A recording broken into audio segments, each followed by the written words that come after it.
Yes, I can see the look on your face right now. You say, here's Stan, crazy again.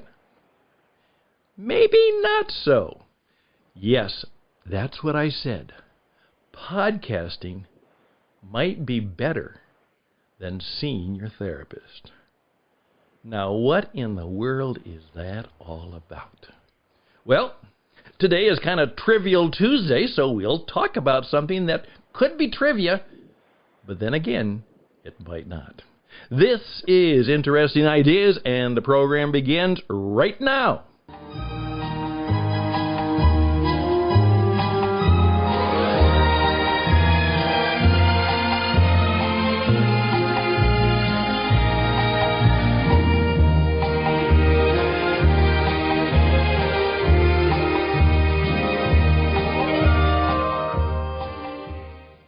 Hey, do you remember that music? You've probably heard it before. Well, I took that introduction from one of my favorite Western movies. And what was that? High Noon. And one of my colleagues liked it so much, too, that when she joined the What It Takes radio company to produce an incredibly wonderful, funny, outgoing podcast her own, her name is Sherry Monahan. And Sherry, welcome to Interesting Ideas. Well, thank you for having me. I'm excited to be here. Even with my topic, right? Of course. Well, Sherry, she has a story. Sherry, introduce yourself. Tell me the story of Sherry. Keep it short, but, like good Sherry, just, we'll take a sip right now. Okay? Okay.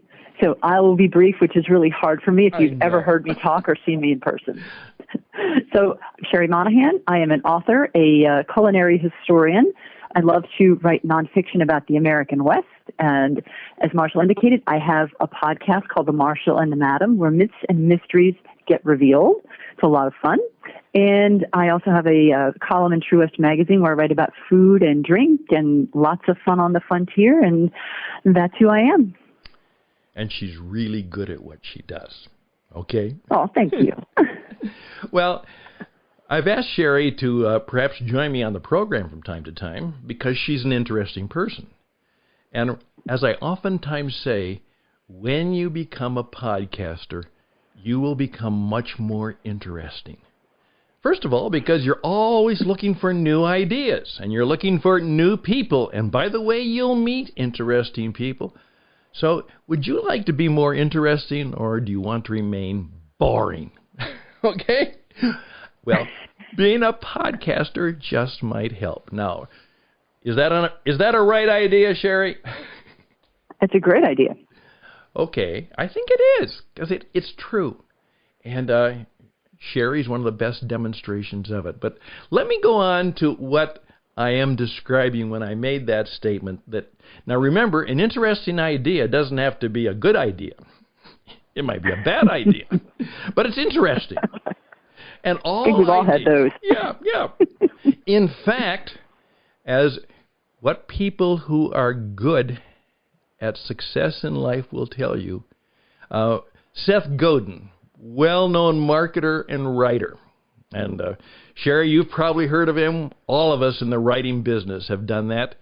And he says this very simply. He said, I have started many, many businesses in my life.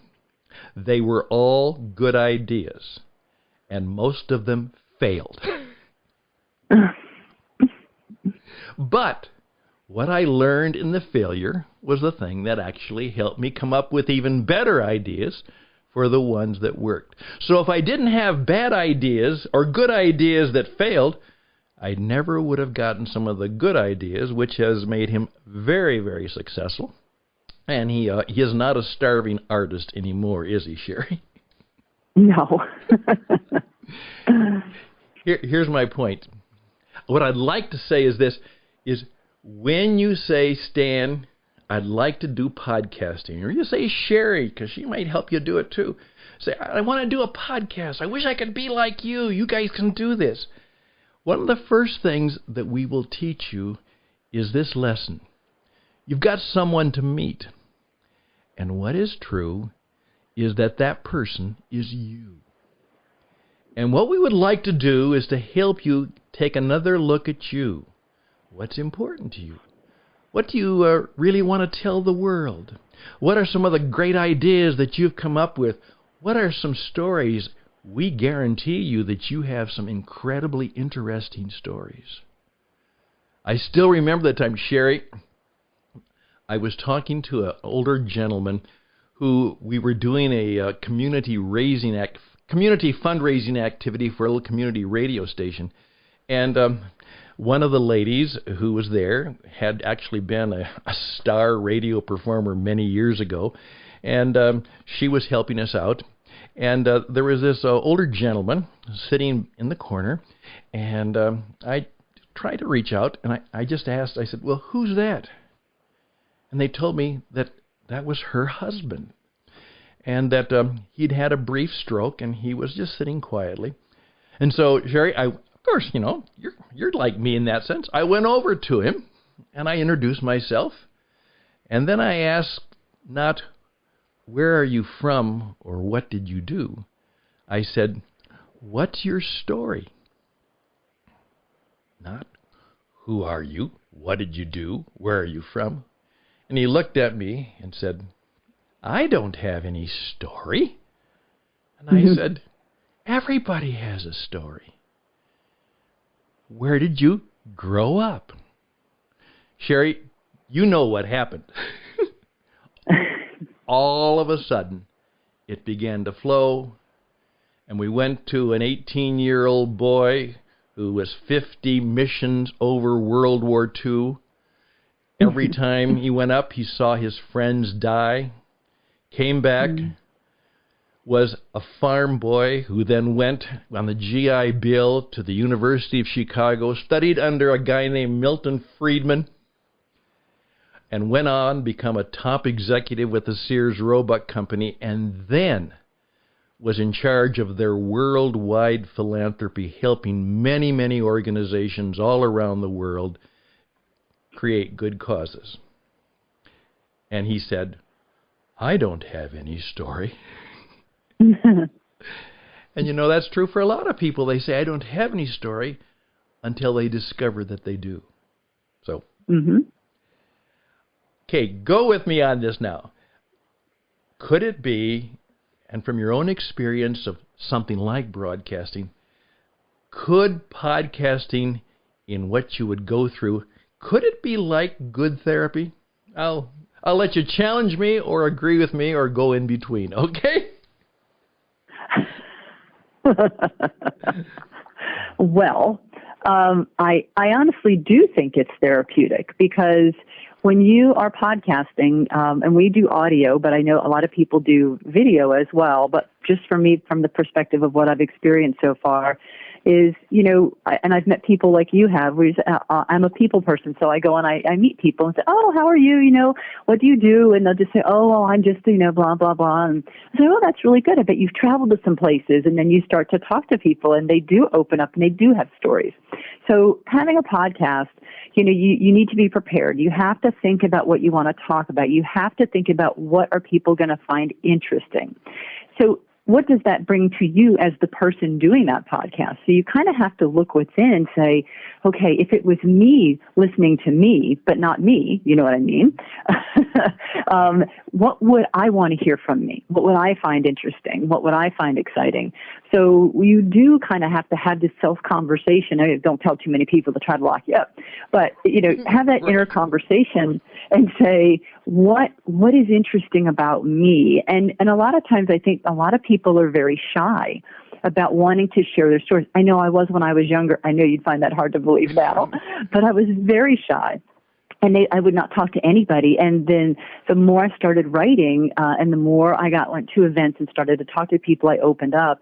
The podcasting has really made me stop and think about things. And I'll listen to a podcast that I've recorded, and we have it out live, and I'll say, oh my gosh, I laughed like an idiot, or I laughed too much, or I was rude, or I overtalked, or I should have known that better. And it's like a self-diagnosis, like you're your own therapist, going through and analyzing, not judging, but analyzing how you could improve, how you can make your experience better for the reader or the listener's experience. So you do a deep dive into yourself, really. And for me, I find it therapeutic. Well, one of the things that like that is I was also very, very shy, and most people can't believe it. But if you would test my Myers-Briggs, I am introverted off the map. Me too. And people say, well, how can that be? And I say, 50 years of practice. But that was true of me. And I also then discovered that when I was teaching, here's 18-year-old kids in their speech class at college, and they're scared to death. And the first thing I did, I said, my name is Stan, and I am not a professor. And you're all going to pass the class, at least with a C. Just don't tell the dean. Secondly, is you will never be critiqued in this class. I said, have you ever heard of now this is how many years ago, bring your cassette video, and we're going to video everybody's speech. And the only person who will see it or critique it will be you. And all you will do is tell me not how bad it was, not how you screwed up. All you will do is tell me how you would do it differently next time. And so we made it a safe place, and some wonderful things happened. I mean, some transforming things happened because people were given the freedom of self-discovery. Yep. And it went from there. Well, no, that's kind of how I feel. Like every time I go and I listen to myself after a podcast, I always think about that. Is it, oh, wow, so I am critiquing, but only to make me a stronger person so that I can make things fun for other people. So, yeah, same thing. Well, this is just an interesting idea. It may not be helpful for you, but I would ask you to think about it. As I've done many times with people, they'd say, well, I don't know if I want to do a podcast. And I say, well, why don't we do one? And you listen to it, and then you share it with one person who loves you.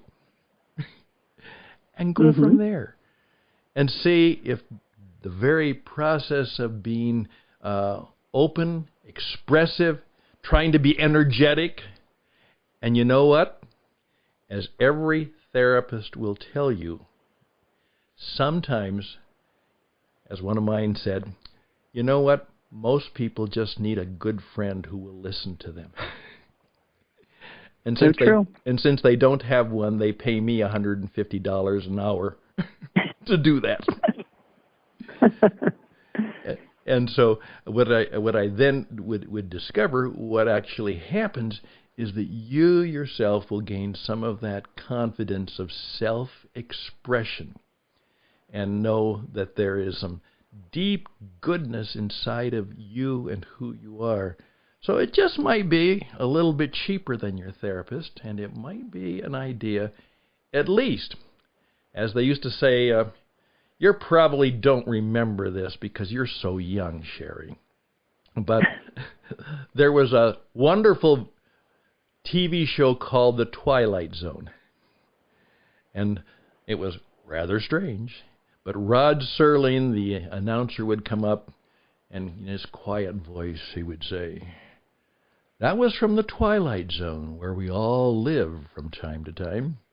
And this is just an idea for your thought and consideration. So, interesting ideas for your thought and consideration. Sherry, I'm going to ask you to join me from time to time. Hope you'll come back, because I know you have the skills to do this. And you know what? You who are listening out there, you can do exactly what Sherry did with me. You can come forward and you can share an interesting idea, and we won't judge it. We'll talk about it, and then we'll discover what it means for us and what it means for you. And you know what? You'll also discover, as every therapist will tell you, that if you're really in trouble with yourself, if you can just, as Sherry pointed out, think about somebody else. Think about that listener. Think about that customer. Think about that friend who will be there listening. Don't think about yourself as much as you think about others, and I guarantee you, you'll be a healthier person. And that's not just an interesting idea. That's a truth from the top and the bottom of the universe. Hey, best and blessings to all of you. Keep in touch. Reach out to me at stanhouston@gmail.com, stanhouston@gmail.com. We always close with a benediction, so best and blessings to you, and bye for now.